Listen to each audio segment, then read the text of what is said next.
Caleb, are you ever going to get sick of that highlight reel? Or I suppose you've got 2 weeks to look at it and prepare. And I mean, how have you taken all of the attention in stride? Yeah, it's been such an interesting journey so far. It was quite cool at the beginning, but you know, now I'm pretty lucky to have people that keeps me grounded. And so, who are they? Who are they? Where do you start? I'll definitely start with my parents. They're big ones. That, you know, it's cool that Dad's gone through this journey as well, so he can share it. I have sort of my really close friend that I consider like another brother. It's Danny Tusitala, that I got to play alongside with in Auckland, so he'll be another one that both keeps me grounded, like with all this stuff, but physically he'll keep me grounded too with a little smack on the head if I ever get out of line. But happens around here as well. Yeah, JK in the green room. We cop it in the back of the head all the time. Yeah, so it's just cool just having those people there and just, you know, get to do this journey alongside them as well. Caleb, there's been a lot of, and these are the best compliments from your teammates about how complete you are as a player, but what are you working on at the moment in your game that you'd like to develop over the next little while? Definitely my kicking game. That's one that I have worked on and it is an option, but you know, just a bit more versatility around that, not just having to do long kicks. It could be short ones, chip kicks, stuff like that. And probably a big one that I personally want to do is just get involvements, my involvements in the game a lot higher. So that would just be general fitness and getting around the park a lot more. So those would be two major things that I really want to work on. Caleb, it's usually the senior members of the team that make an impression, particularly off the field, to the younger guys coming in. You've actually come in and made that the opposite. You know, you've made a real massive impression, particularly around your faith, about guys that have actually come out and spoke up about that. How does that make you feel? You know, hearing those things from your peers.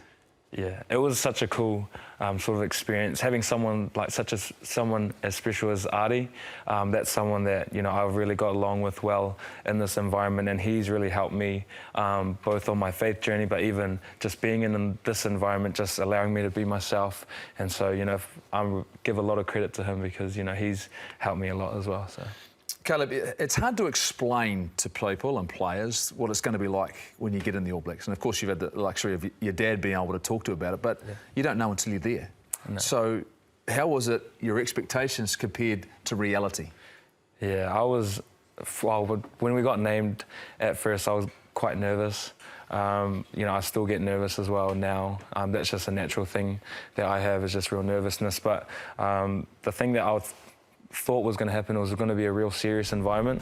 That's sort of something that I put in my head myself, was like, oh, you know, this is the All Blacks, you know, it's the best team in the world. And so that's just something that I thought was going to happen. But when I actually got in there, the boys just really wanted me to be myself. And so I'm kind of a cheerful guy. I love singing. I love sort of just mucking around, dancing whenever. And, you know, the boys embraced that. You know, they allowed it. I thought I was going to get in trouble the first time I did it. But, you know, the boys are like, bro, this is mean. If only they'd let you do that, Mills. If only. Singing your boys with dancing shoes. Hey, I can sing, mate. Hey, I can sing. I just kept it away. Find out about that a little bit later. Caleb, for me, COVID's been a really interesting year, but really changed your direction, because I guess you were in the sevens environment.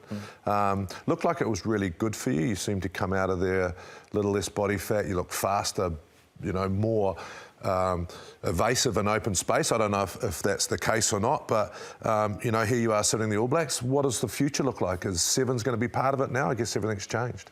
Yeah, that's something that's still in the books. You know, an Olympic dream is still alive. Olympics is sort of once in a lifetime opportunity for a lot of people, and so that's definitely still in the books. But for me personally, I'm just a real one step at a time guy, and you know, right now it's lucky enough to be in this team that I'm in right now, and the next sort of step will be heading over to Australia and taking on, you know, Australians and Argentinians. So when did that step start for you? Because, you know, for this year you're purely focused on you know, the Olympics. At what stage do you go when you're in the Blues and go, man, you know, now do you go, well, man, I'm going to try and make the All Blacks, or was it, man, it's now 15s? What stage did that switch?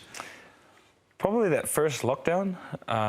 I still had in my head that I was going to go back to sevens, and we had from one of the leaders, you know, just, you know, take this time just to take as sort of a break, because we had such intense trainings. You know, it's real, it's just a real big workload.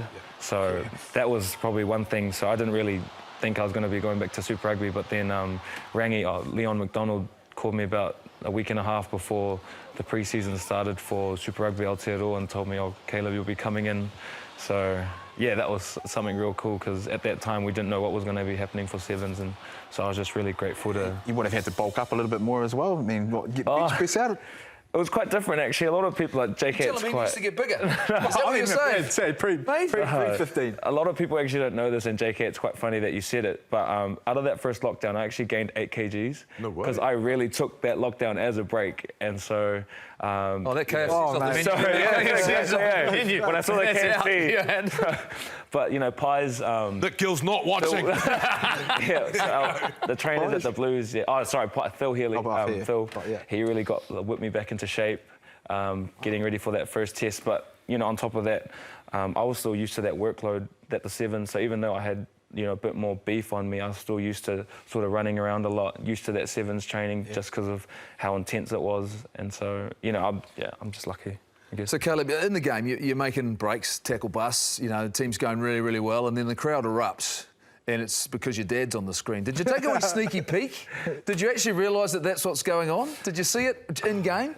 In game when we're in the circles, because, you know, I always stood Have a wee around the peeky. middle. Oh, you just in case you're on screen, eh? Just to check out how things are going. So it was quite funny, like, in my, like, peripheral vision, I could just see, like, my dad, because I can sort of... He has, like, this distinct grey streak in his hair. And so I was like...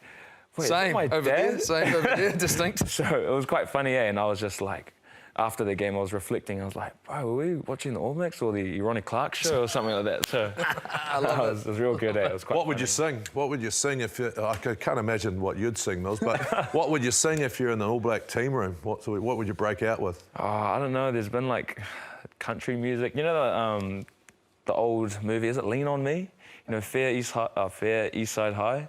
You know, me and Artie were jamming that the other night, so it was quite good. But you know, we just sit in there. We have a guitar now, and so we sort of just break it out. Can you sing it for us? Oh no, I'm all right, eh? No, you, Mills. I was going to go bass for you, bro. Do we still have guitars in the All Blacks? That's what I wanted to know. Still got the guitars? Still got guitars, but now we sort of that's in the team room. On the bus, it's sort of speakers, and I'm on the music committee. Are you on the music committee? Yeah. High pressure, eh? It is. I've already messed up. Oh, I can admit that. Yeah. So. What was the major fail? No heavy metal. No. It was actually we didn't have the speaker on the way from the Wellington hotel to the airport. And man, Lucky you got selected after that mistake. I know, and that was the first time I fully felt flustered in that environment. So, really working on it. What speaker are you talking? There was no portable speakers. We had cassettes. So I suppose, how do you spend this time off? The fact that you know that the challenges are happening in Australia, the schedule's changed, you're not going to get back till mid-December. I mean, for you, how will you use the next few days? Yeah, definitely spend time with family and friends.